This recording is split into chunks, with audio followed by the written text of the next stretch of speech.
On this episode of Big Sky Now, we discuss the biggest game in Montana history as the Bobcats and Griz meet for the second time within 1 month, with the winner going to the national championship. We also discuss the other semifinal matchup of the Cinderella story Illinois State Redbirds taking on Villanova. Before we start, I'd like to give a thank you to Van Law for sponsoring our special coverage of this podcast. Let's not waste any time and get right to it.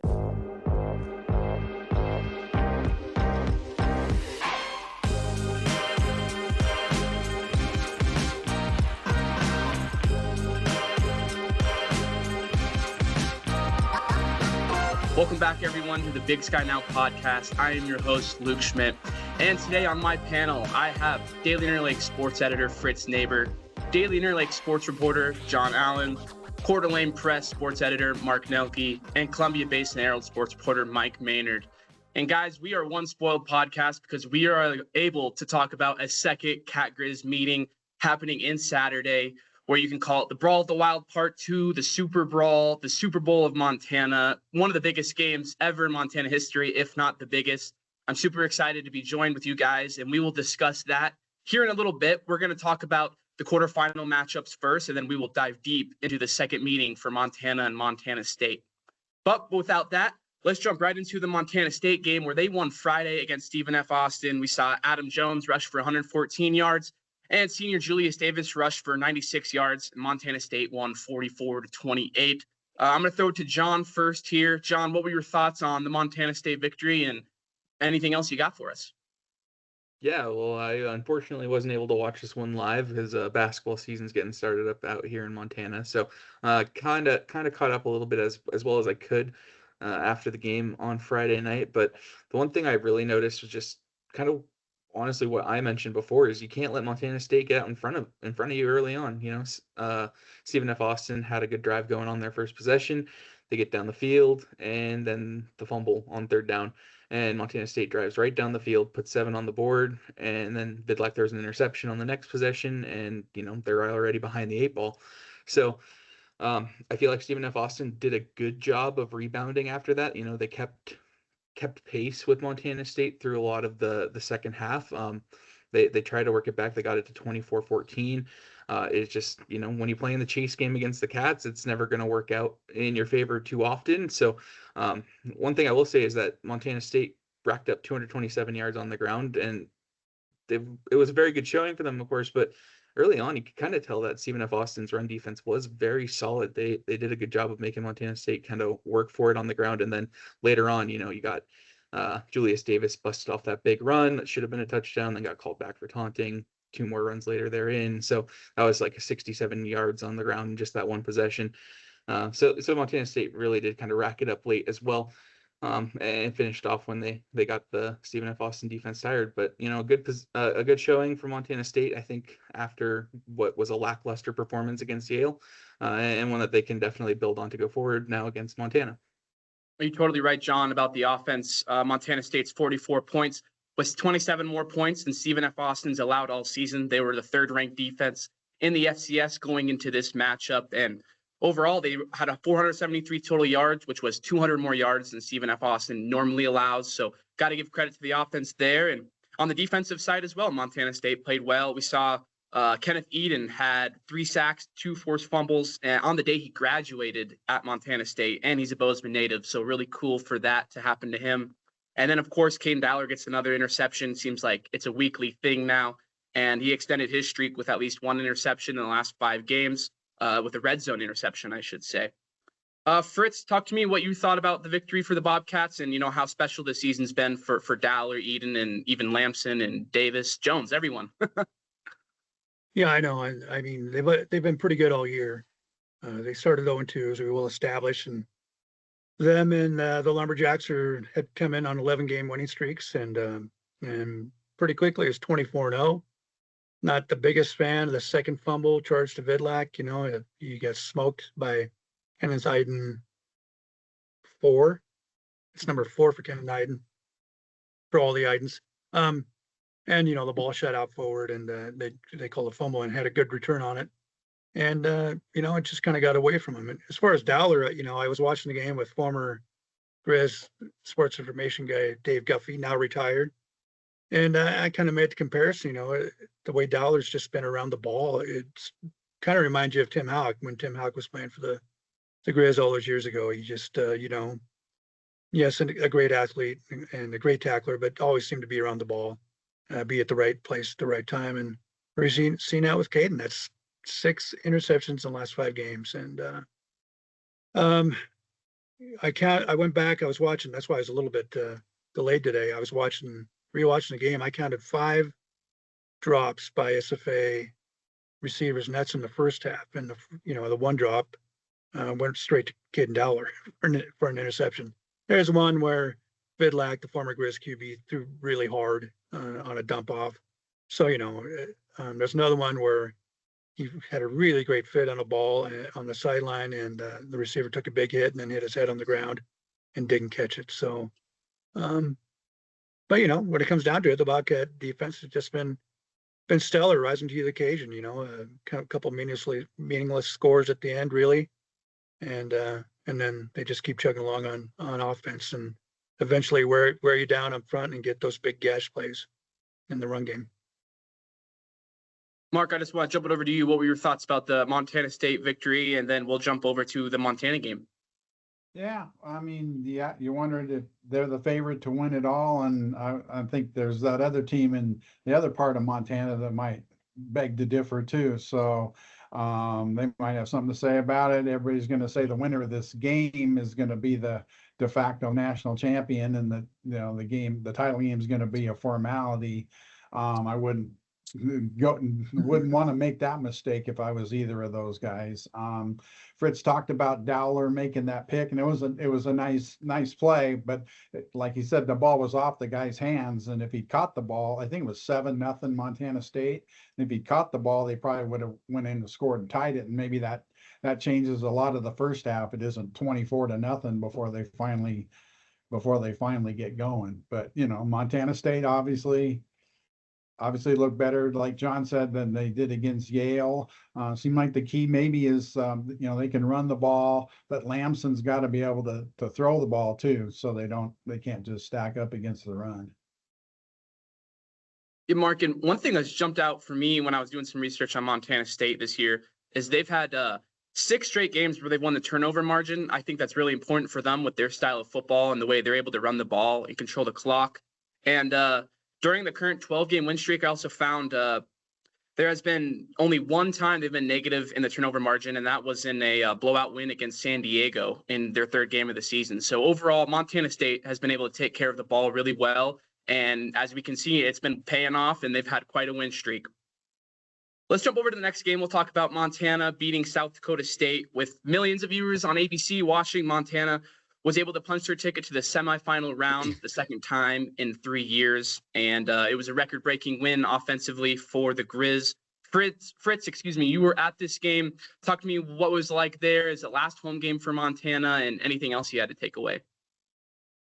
Yeah, 10 home games, and thanks to you and John, I only had to be at 8, which is plenty.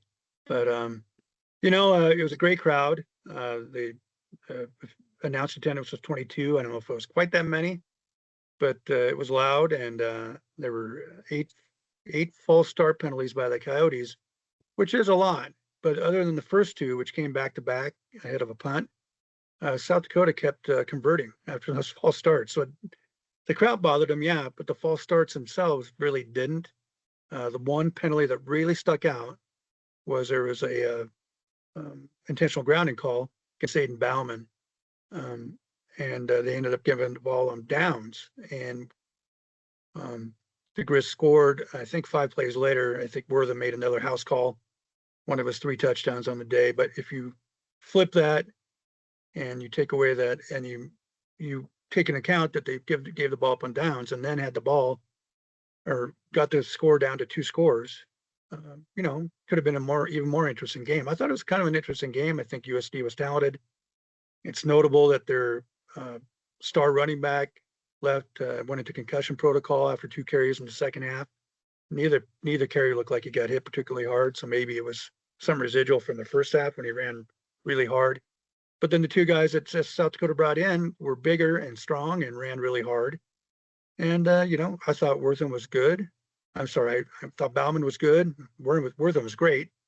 And I thought Ayat was really sharp once again. The receivers making great catches.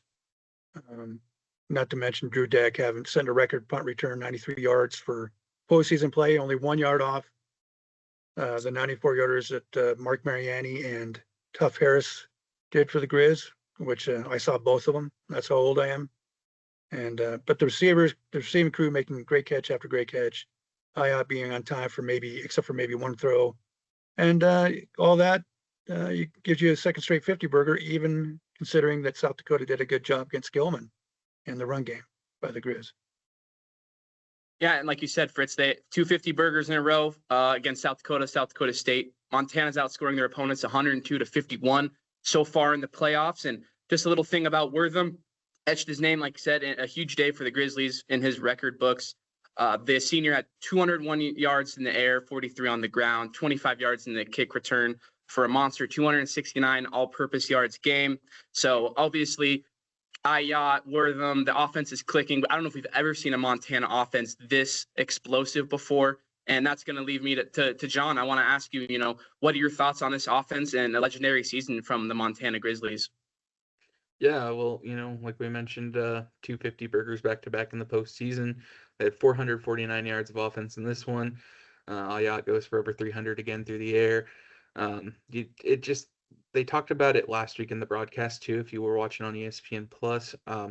Just all the different options that they've got. They kind of equated it to a pitcher. You've got your fastball, and every pitcher's got a fastball, but just the different array of pitches that the Grizzlies have. Essentially, you got Gilman, you've got Wortham, you've got Brooks Davis, you've got Drew Deck, and that's just at the top level. There's so much more into this team where on the offensive end that Ayat can go to, and it's just incredible. And then you bring in the fact Ayat's grown so much just this season throughout the year, but from last season to this season as well, and he's really stood out as one of the best quarterbacks in the country just as a sophomore.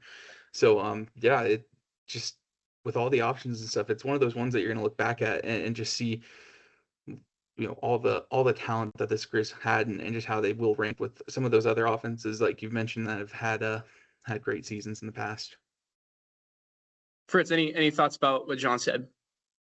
Well, we talked about where this offense is compared to all the ones before, and it was last week that the Grizz set their school records for single season points and touchdowns, and now after last week, they've extended those records and set a record for total offense. So they just keep chugging along. It's a very balanced and talented offense all over the board, like John said. All over the board, Fritz. And, someone that didn't have a huge game was Eli Gilman, but still a historic season for him. He's now tied with his touchdown with the great Lex Hilliard for second most total touchdowns in program history with 52, and is also tied with Hilliard for fifth amongst UM's leading scorers with 312 points. So record-breaking year for Montana, and it continues to get impressive. But with next week's matchup against Montana State, it's going to be a clash between two Titans because that defense is for real and the Montana offense is for real. Before we jump over to the Illinois State game where they played UC Davis, I'm going to let Mike dive into that one. I just wanted to give Mark the floor here to talk about any of the Montana game he saw on Saturday. Okay. Well, first of all, you mentioned Lex Hilliard, and I remember when he played at Flathead, they came to Lake City one year. They opened up there, and I had heard he was good. I didn't know he was going to end up in the NFL, but I remember hearing about him, and he helped Flathead beat Lake City. So that was kind of cool to see a future NFL player, live and in person and stuff like that. Also, I was thinking about Montana, and I like that they put Wortham, they use them in the Wildcat too, not just, receiver and other stuff. But I also like that they don't overdo it, which would be easy to do because it's kind of a gimmicky thing. I think it helps that Ayat is having a really good year. So it's not like they have to overdo it because maybe they don't trust the quarterback. They can just kind of use it enough to throw people off balance and give them something else to worry about and plan for and stuff like that. And then, you guys mentioned Gilman and stuff. And one of my favorite names on the Montana team, Stevie Rocker Jr. I like it. I just like when he comes in the game because they always mention his name. And I just think that's a cool name to hear roll off the tongue and stuff like that. The other thing I was thinking, I think Fritz talked about all the 10 home games that Montana has played, which is almost astounding to think that a college team would have 10 home games, other than in the SEC. And I was thinking about the old days when teams could bid for playoff games.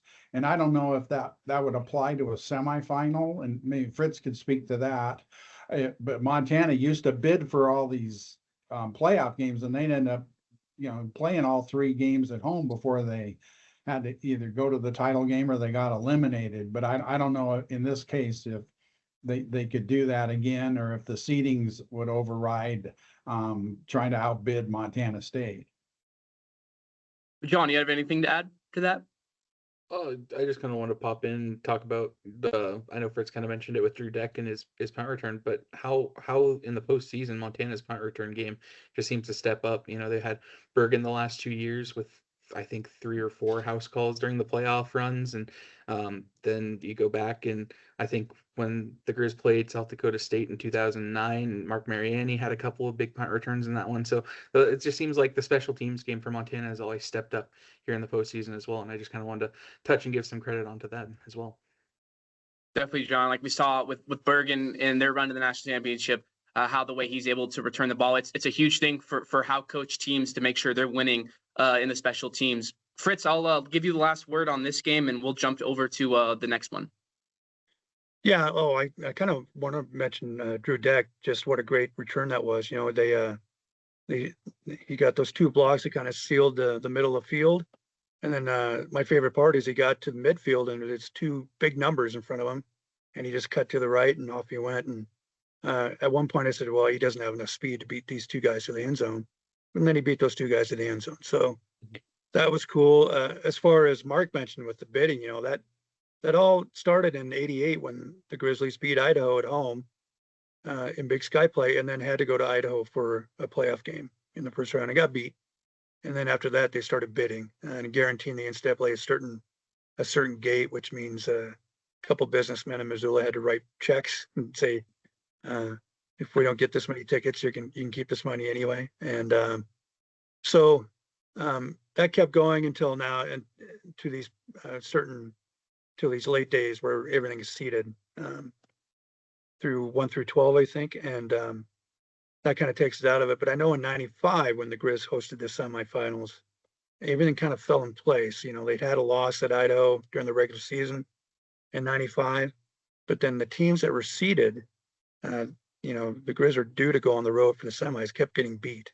And so they wound up hosting Stephen F. Austin, oddly enough, in '95 and beating them 70-14 before they won their first national title. So yeah, it would have worked to a certain point, but it didn't have to worry about it this year because the Griz only had 1 loss, and we're going to play at home anyway. Absolutely, Fritz. And I did think of one thing I did want to bring up from this last game before we move on. We saw a really special play. I believe it was in the 4th quarter. John, you might have to correct me on this, but we saw an amazing play design as I believe it was a 3rd and long, and Michael Wortham took a short slant and caught it and then threw it across the field to Eli Gilman. Just wanted to bring that play call up because you don't see that, but as we know, Wortham was a previous quarterback. So I'm glad that Montana, as Mark said, they're using him in the Wildcat. They're using him to throw the ball as a receiver. So he's a do-it-all player, and it's been terrific to have him for Montana this season. Let's jump to the next game. I'm going to let Mike take this one. Mike, sorry for keeping you along here. I know you dove deep into this one, so let's hear your notes. Illinois State won 42-31 against UC Davis. It's still a Cinderella upset, in my opinion. I can't believe Illinois State's going this far, but you got to give them their flowers. They've been getting it done each week. Yeah, absolutely. And yeah, quite the impressive run. I think in this day and age of college football, those last teams that get into a playoff, there's always conversation of whether or not they deserve to be in. I think so far Illinois State has proved that they were the right choice to be put into this playoff. Upsetting North Dakota State was a big one. And then now UC Davis, who had a first round bye. And here we are. So yeah, it seemed like there was good play by Caden Pinnock on UC Davis, 400 yards passing, 3 touchdowns, 1 pick, but still a 70% completion percentage. It just seems like that the Aggies couldn't keep up. The Cardinals got out pretty quickly and just kept going. They didn't take their foot up off the gas, and I think not being able to put up a score in the third quarter was something that kind of killed them. They had a fumble in the third quarter as well, um, but from the moment their first score of the game for Illinois State was a kick return. So I mean, talk about something that sparks a team. They were kind of able to ride that momentum and keep going. And I mean, that deficit got as big as 42-17, and they weren't able to really get anything going until the fourth quarter once again. And so Illinois State they've been a hot team and they've been explosive. You've seen in other games that they played where they do not struggle to get to the end zone. Just UC Davis wasn't able to keep them out of there. And they have an incredible running back, Victor Dawson, who rushed for 148 yards against UC Davis. That was also a big influence in the outcome. And like you said, Mike, this game started with fireworks. 38 points scored in the first quarter. And then all of a sudden, it just slowed down. There was no points scored in the second quarter. And then out of halftime, Illinois State just kept rolling on offense, scored 14 in the third. And overall was another impressive win for them. Fritz, anything about this game before we jump on to our semifinal games? Well, just so many big plays in that game. Mike mentioned the 91-yard kickoff return by Chris Taylor. It's notable, I think, that Davis was driving and then tried a fake field goal and gave up the ball on downs. And the next play, which teams often do, they went for the home run, and Illinois State got it. Sopkowitz hauled in just a rainbow bomb and completed a 93-yard catch and run for a touchdown. I was thinking, because it was 42-17 at one point, that the game wasn't as close as indicated. But then I went through it, and there was Zach Jones had a nice catch and run, and then he fumbled. It was a 65-yard gain, and then he fumbled. And the Cardinals of Illinois State recovered it and turned that into an 80-yard drive. Rittenhouse hitting Sopkowitz for 17 yards. So instead of it being possibly 28-24, now it's 35-17. And then even after that, UC Davis is staying in there, and they drive all the way down to the goal line, and then they throw a pick. It's the one bad play by Caden Pinnick, but I didn't really like the play call. I've seen Ayat throw 2 interceptions on that same play. I think people should maybe put it in their back pocket. But he throws a goal line pick, and Illinois State drives again, 94 yards, and now it's 42-17. Then Davis tacks on 2 touchdowns in the final 3:35. So they only punted once. They gained 533 yards, and they didn't win. And Tim Plow mentioned afterwards that they overcame a lot. He mentioned the loss to Idaho State, which made me chuckle. And then he mentioned, they made it this far without losing what he called was possibly the best player in the FCS, which is Rex Connors, who, if he'd been in the game, I don't think they give up that 93-yarder in the second quarter. So good season by them. Too bad we don't have 3 Big Sky teams in the semis. You're right, Fritz. We were this close to having all 3 being able to cover for the semis, but at the end, the Aggies don't get it done. But what a season from Caden Pinnick. An amazing freshman year. Overall, was very efficient. He still had his freshman moments with some interceptions, unfortunately, but I think we're going to see a lot of Pinnick if he does stay to come, and it's going to be a thorn in the side for some of these Big Sky teams. Before we jump to the semifinals, I found a couple stats on Illinois State I'd like to share. They'll be making their 3rd semifinal appearance in the FCS playoffs. Followed appearances they were in was 1999, where they lost to Georgia Southern on the road, and in 2014, they won a game at New Hampshire to advance to the FCS National Championship in Frisco, where they lost to North Dakota State. And last one I have is, with the win, the Redbirds have now won 8 straight road games against FCS opponents in 2025, which is pretty remarkable to me, and are combined 18-3 over the past 2 seasons on the road, with 2 of those losses coming to FBS foes Iowa and Oklahoma. So Illinois State is not to be taken lightly, and with the semifinal game we'll talk about soon, they'll be playing Villanova. It's going to be interesting to see which side of the lower seeds, even if they aren't seeded, comes to the national championship. But we're not here to talk about Illinois State the whole time. We are here to talk about the Super Brawl coming Saturday. all the bragging rights come down to this game. It's a ginormous game in the history of Montana and Montana State. The teams have never met in the playoffs before until Saturday. It's going to be remarkable scene. I know there's not a lot of tickets that are allowed to be sold on the Montana side, so I think it's going to be a crazy atmosphere of Bobcat fans. And Montana State just played a couple weeks ago, so it's going to be an awesome game, and I'm excited to dive right into it.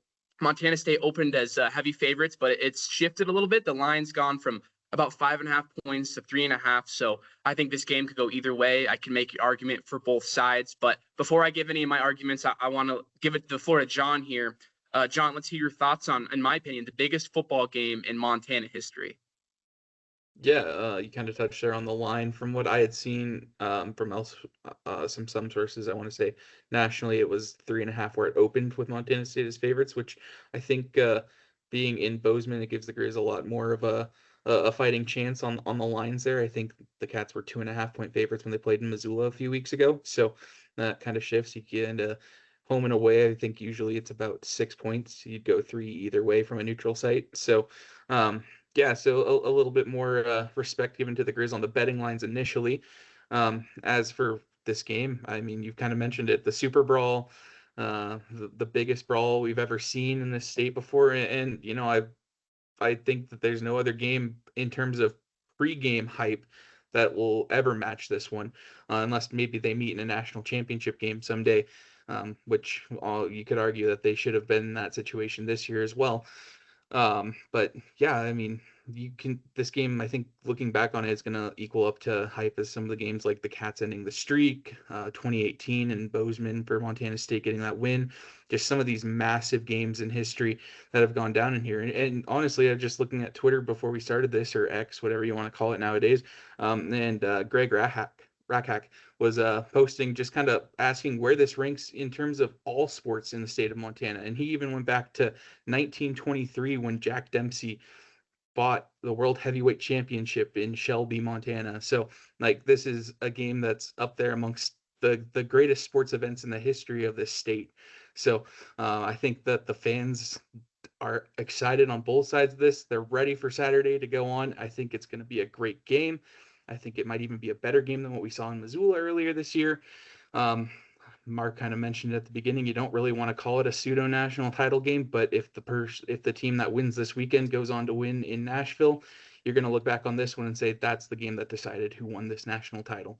So for Fritz, you're going to Bozeman this week, I believe. So enjoy it, and I hope the state makes it out alive on the other side.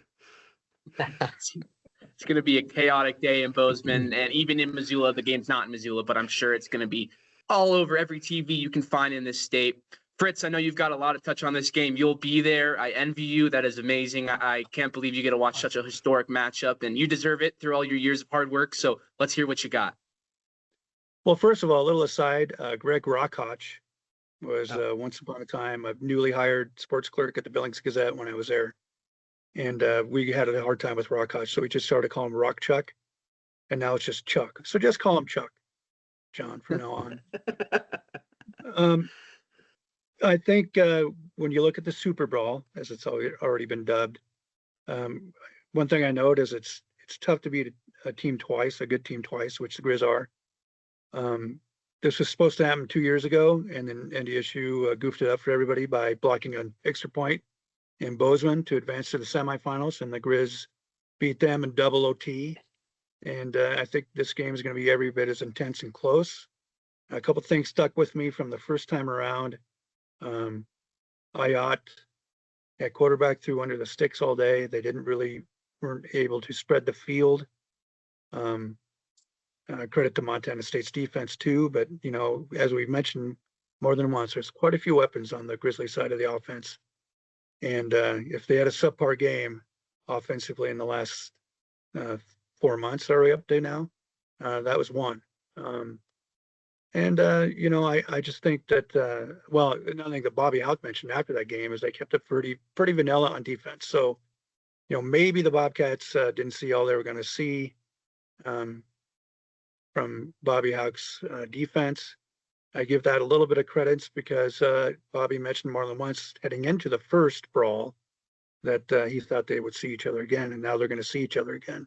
So looking forward to it. Two great quarterbacks, two great running backs. Well, really three great running backs, some great receivers. I imagine special teams might play a role again. Seems like it always does in these things. And yeah, I'm looking forward to it. I'm getting almost too old for this stuff, but I'll go. I guess I'll go watch. Just maybe you'll go watch. Mark, I got to jump this over to you. Bozeman is playing at home here, and Montana has struggled to win there since 2015. But in my opinion, I think Montana's playing their best football of the season. So you can make an argument for both sides. One side's dominated at home. The other side's playing their best ball. Where do you stand on this one? Yeah, well, first of all, I probably should talk fast because someone turned my lights out. So good thing I have this little ring thing here, so you can still see part of me, which he's about to say something really serious. That's right. Dramatic light. For better or for worse, whether there's more light or less light on me. But anyway, you talked about Griz. I don't know. Are the Griz fans, are they unable to get tickets because they won't let them? People from that side of the state order them, or is there a way to do that? Because I would think it's not sold out yet, is it? I would imagine hopefully it will be. I guess as far as the game goes, like Luke said, I think it's a pick 'em. Montana was State was probably a slight favorite in Missoula, but Montana led that game until the pick six kind of turned things around. And so I think Montana's offense is good enough to go into Bozeman. It's balanced enough, and their defense is good enough, and it might be up to Montana. It might be a little bit of pressure on Montana State. They're supposed to win this game, being at home in the higher seed. But like we talked about before, they can run it, but they got to be able to throw it a little bit too. Lamson, they talked about Lamson having some trouble throwing the ball the last few games. He threw a little better this game, and that kind of opened up a few of his little Tommy Malott read option keepers that look pretty good. So I don't know who's going to win it, but I'm envious of Fritz to be there and see it in person and see how big a spectacle this is in Montana. And Fritz, I just wanted to maybe have you shine light on the tickets. In my interpretation, the FCS only allows a certain amount of tickets to the opposing team, but maybe there's something else to that. Yeah, I think if I don't know what the exact number is. I don't think it's much more than 500 are allotted to the opposing team. And those go pretty quickly. And then I think people are counting on the secondary market, which is what I did in 2011. And I managed to snare a couple only because A, it was one of my nieces that had them, and B, it was 10 below coming up toward kickoff that day. And that was 2011, and that was a year that the Bobcats were heavily favored. They just moved up to number one, and then the Griz went in and won pretty decisively. And I just remember MSU trying to field goal and hitting the upright, and all that snow drifting down off that upright because that's the one place they couldn't clear it all out. So yeah, should be a tight game. It's going to be a pro Bobcat crowd. I've seen scalpers prices in 4 figures already. It'll sell out. It'll be a madhouse. It'll definitely set some records there, as this is, like we said, the most anticipated game in Montana history, and first time the two have played in the same season in over a century. 1913 was believed the last time these two have played. Was not in the postseason though, so it's going to be absolutely legendary and fun to watch. Mike, you had one taste of the Brawl this year, but you're so spoiled in your first year with us that you get 2. It's remarkable. So I just want to hear your opinion and give you the floor to see what you think. As a guy from Ohio, this is as close as I've gotten to seeing what it would be like if like Ohio State and Michigan played each other in the playoff or something, So I'm very excited to see how this plays out and to add the stakes that are in play now versus a couple weeks ago where it was just the end of the season. It's rivalry week. Obviously that's a big deal, but now these two teams are playing for an opportunity to go to the national championship. I mean, I don't think it could get much bigger than this. Maybe in a couple of years they'll mess around and actually meet in the national championship somehow. Absolutely monumental game, and I think it'll be as competitive as last time. But I wouldn't be surprised if the results are different. Already beat a team twice. Mike, I just wanted to give my 2 cents on the game. Montana State deserved to win the game with the way they played in the second half in Missoula, the way they executed that final drive to run out the clock. I think that's a big storyline that's going to come into this game. Montana is going to have to stop the run if they want to win this game. When we've seen the games in Bozeman the last couple of years, Montana State has controlled the ground game. Their offensive line, defensive line has taken over. So to me, I'm going to be really watching out for that Montana defensive line. One thing to mention that we did not see last time for the Griz is Keon Loud is back for the Griz. So they might be able to be a little more tighter on the coverage, and we'll see what kind of game planning they can do as the Griz get a weapon back defensively.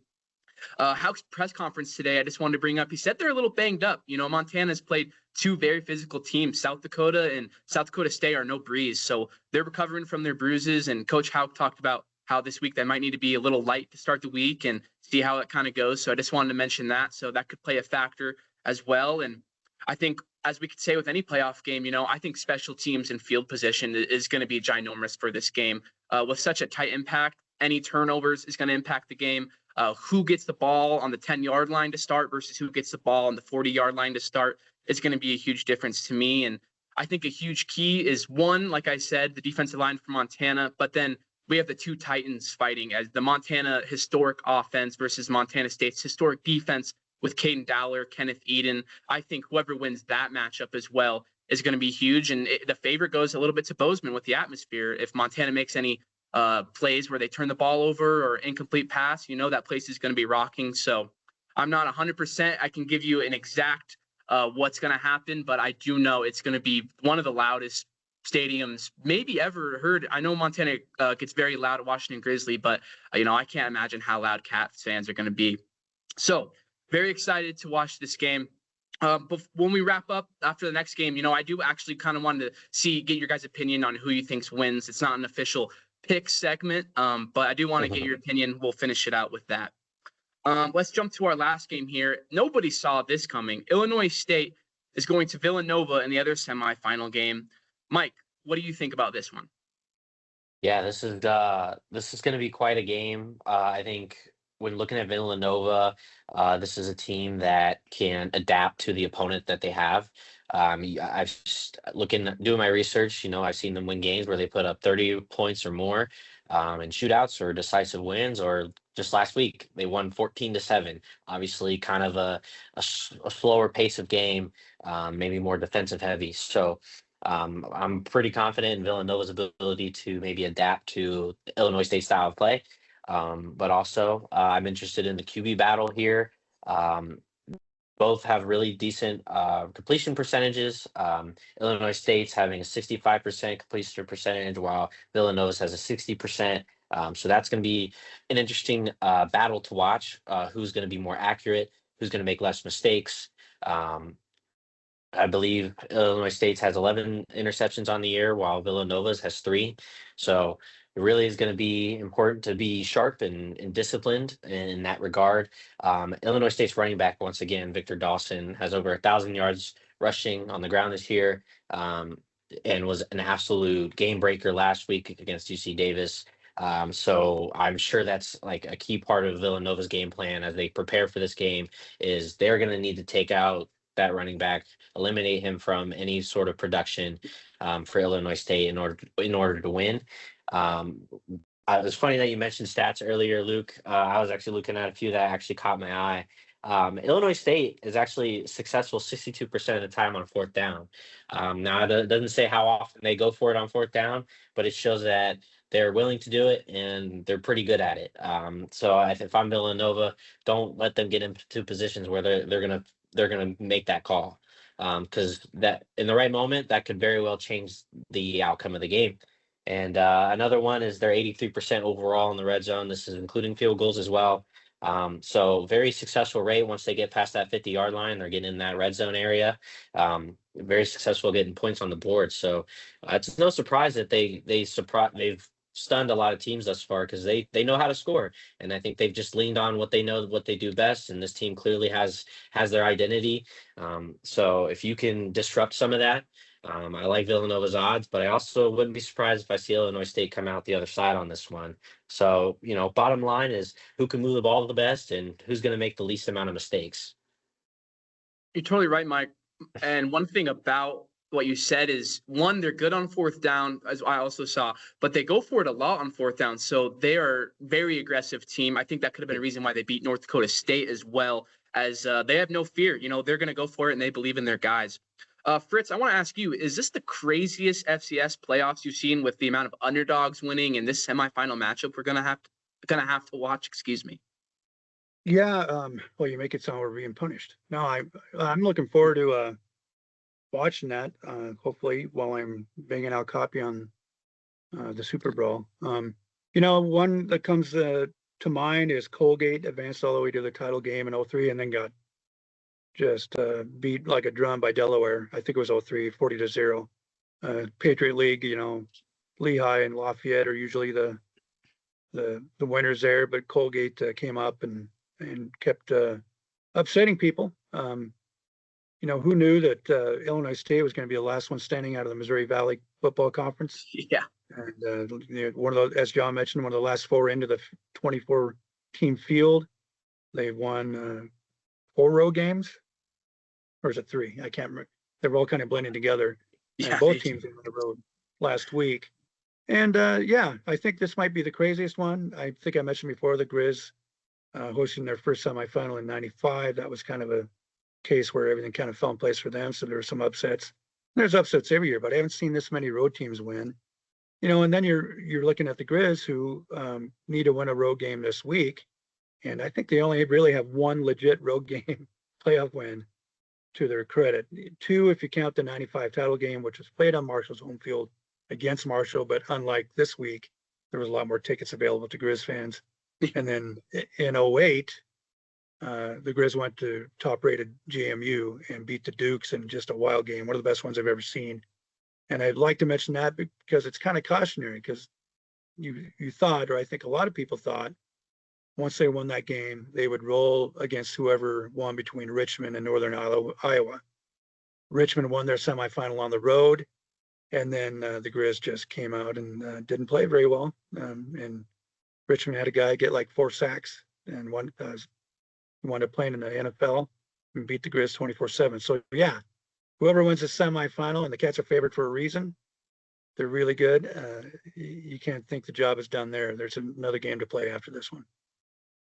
No, especially with the Redbirds beating, the number 1 seeded team. They think they can beat anyone, no matter what, going into Fargo and getting that win. So for the Redbirds, it was 8 straight road games they've won against FCS opponents. So they're a team that travels well, and they just stick to being aggressive. And I think overall, in my opinion, we'll talk predictions here, but I'm kind of siding here with Illinois State. John, any thoughts on this game? And then I'll throw it to Mark.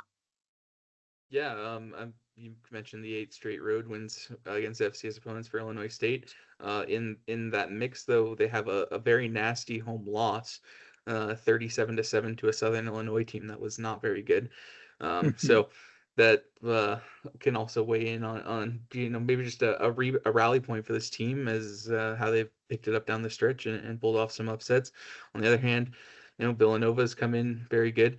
I got to think, sitting at home, Monmouth is just shouting at the TV every week because they were left out of the playoffs, and they have a win over this Villanova team in the regular season and only lost 3 games. So they got to be shouting at this run that Villanova's made.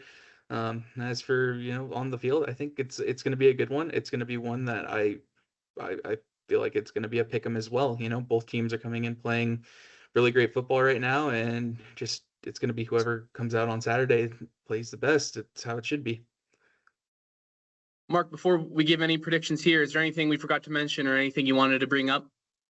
Well, I was thinking about this game, and Fritz will understand this one, but I haven't been able to root for or even much less hardly watch that team that begins with a V since 1985, since back when they beat the Hoyas and Patrick Ewing in the national title game and denied a much more deserving team of their 2nd straight national title.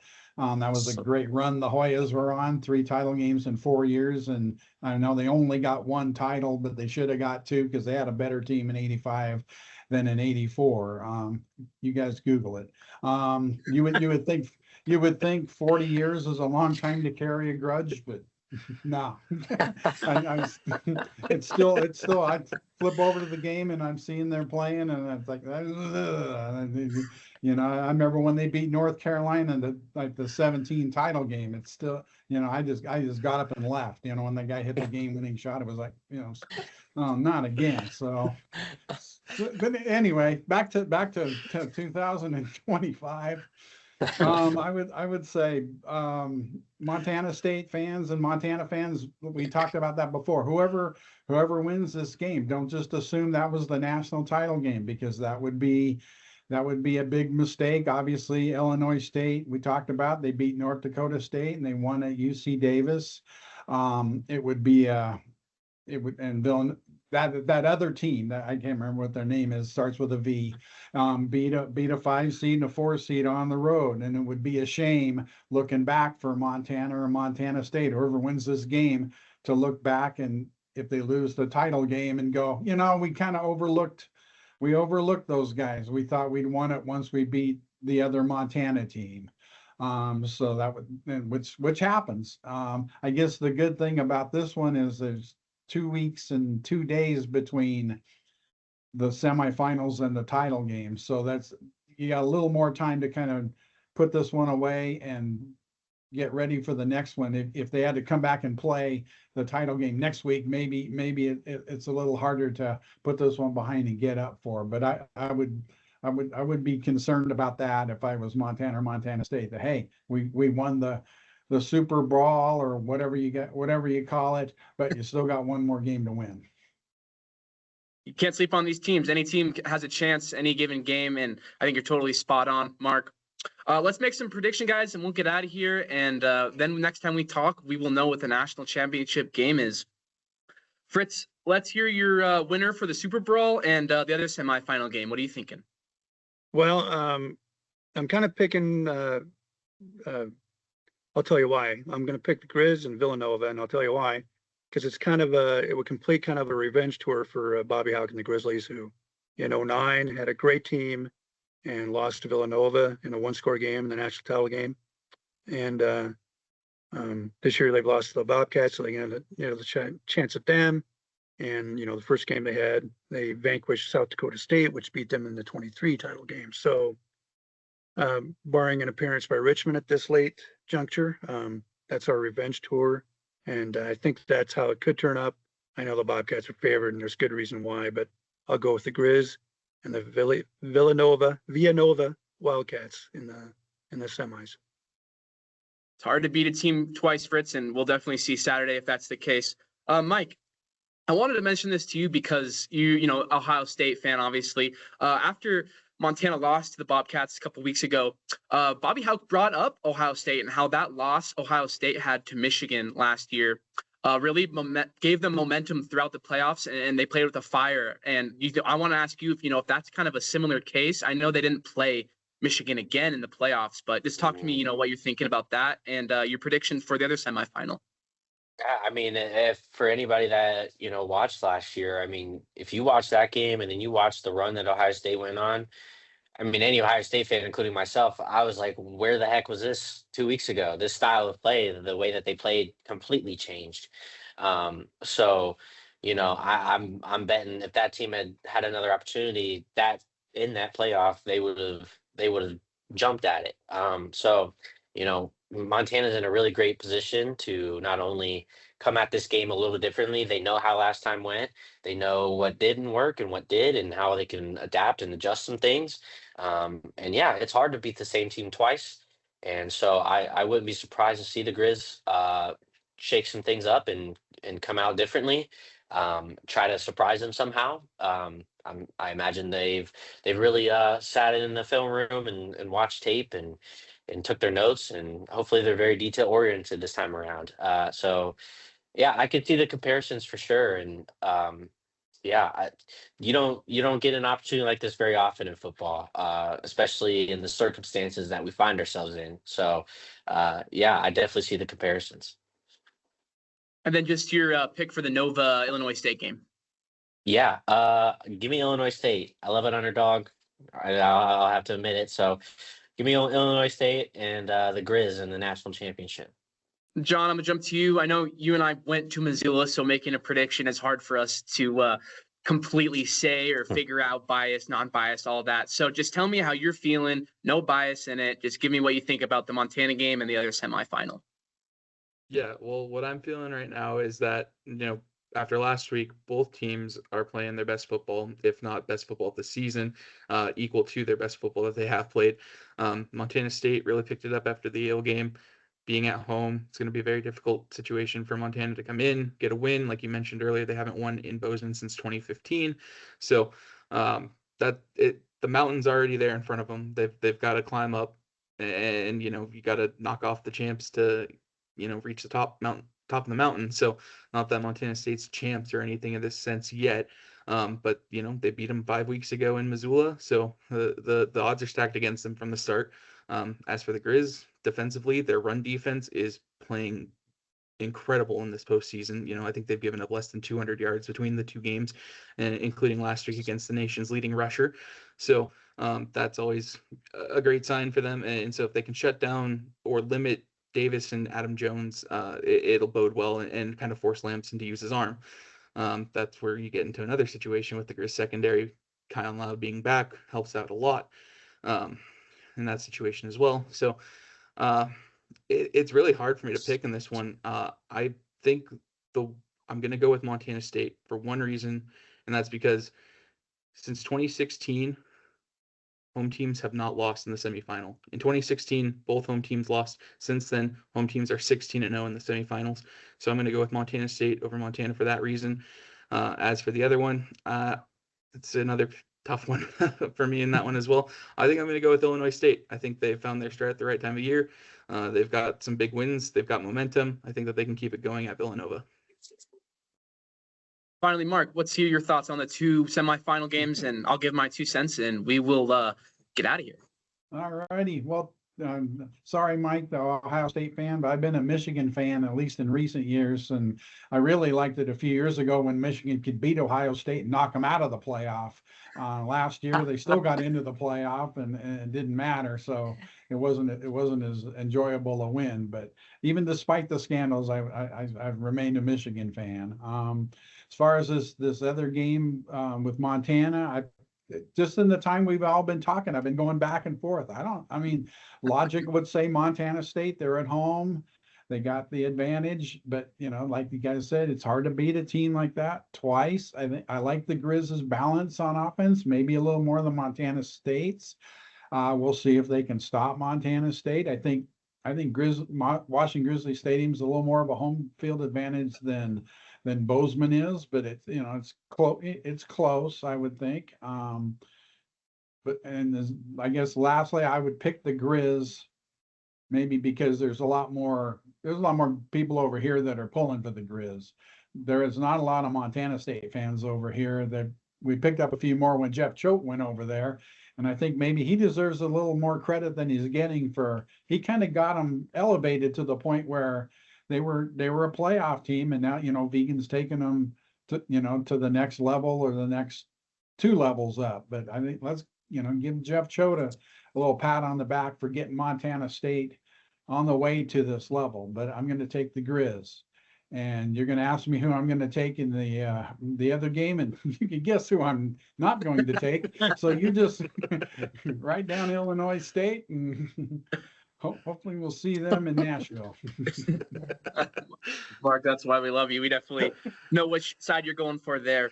I'll just give my pick here, and we'll go. I'll start with the Montana game first. I'm going off of what we've seen since the last brawl. Montana's playing better football, in my opinion. That game versus Yale, you can't single that out for Montana State that they're going to play like that. But if you compare the two teams since how they played, Montana's offense and defense have sprouted, even special teams. Drew Deck, shout out Glacier as well for hosting or having Drew Deck, and his excellence in the punt return game. If that can continue, I think that's going to be huge. Overall, I'm going to take Montana in this one. I think it's going to be one of the best games we've watched. I don't think it'll be the usual Bozeman blowout we've seen. I think Montana's playing too well to be blown out, even though they could still lose. I'm going to take Montana. I think, like I just said, the last 2 weeks of playoffs, what we've seen, Montana's been the better team. It's going to be an incredible environment, and I'm super excited to watch, as this is something that's never happened before, and the entire state's going to be buzzing on Saturday. As for the Illinois State game, I'm going to take the Cinderella as well. I'm going to go with Mark on this one. 18-3 over the past 2 seasons on the road is remarkable for the Redbirds to be able to do that, have a huge victory, North Dakota State this year. I know in that locker room, they've got to be believing, it's their chance to make it again to the national championship, where they lost to North Dakota State about 10 years ago. I think it was 2013, we said. So I'm going to go with Illinois State there. And overall, both games are going to be great. I think it's going to be an amazing semifinal round, and we'll see. We'll talk about the national championship, how what 2 teams are going to be facing off in January. But we've gone on almost an hour here, so I'm going to get these guys out of here. I really appreciate my panel every week doing the research. They've been awesome, and I appreciate you guys. That'll be this episode on Big Sky Now. We will catch you guys next week with the reaction to the Montana State game. Also talk about, like I just said, national championship preview. But until then, have a great rest of your week. Please share this video, subscribe, comment your predictions, and we'll catch you next time. Accidents happen. If you're injured, the costs can be insurmountable. You need someone on your side. Trust Van Law. You'll get the representation you deserve as we guide you every step of the way. We handle a wide range of cases, and with our knowledge and local experience, we'll successfully resolve your challenge to get your life back on course. I'm Jordan Van. Call us now at 406-VAN-LAW. That is 406-826-6529. Or you can find us online at vanlawfirm.com. Van Law. Legal representation you can swear by, not at.